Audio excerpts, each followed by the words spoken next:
So today we're chatting with Claire Yates, kidney transplant recipient from Melbourne. Claire, thanks for joining us today. Thanks for having me.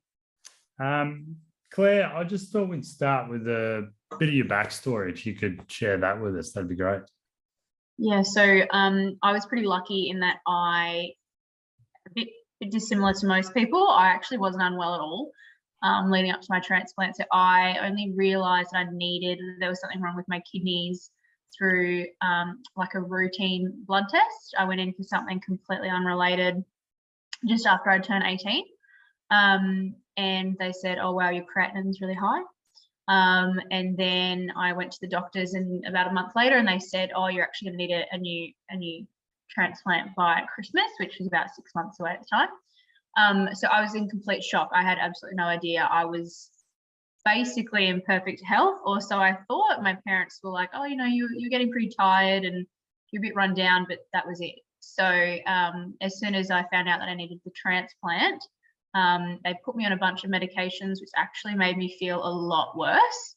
But yeah, so I actually was really quite okay up until the transplant. So I didn't really experience the whole, waiting for the transplant and being unwell and anticipating that and really looking forward to it. I kind of had the opposite.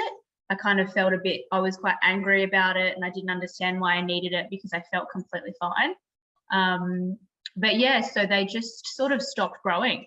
I had like a urinary thing when I was about 6, and that kind of was affecting my kidneys, and we were kind of monitoring it for a few years, but after a while they just stopped growing and we didn't realize. So they just looked like little shriveled up prunes in the end. And I didn't realize until I was about 18. So yeah.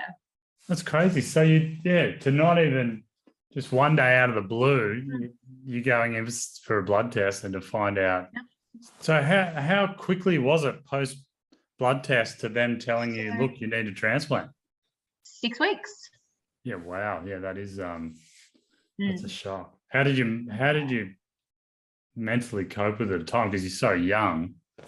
Yeah, so I had just turned 18. So, I had just started drinking and going out with my friends. So I was extremely angry.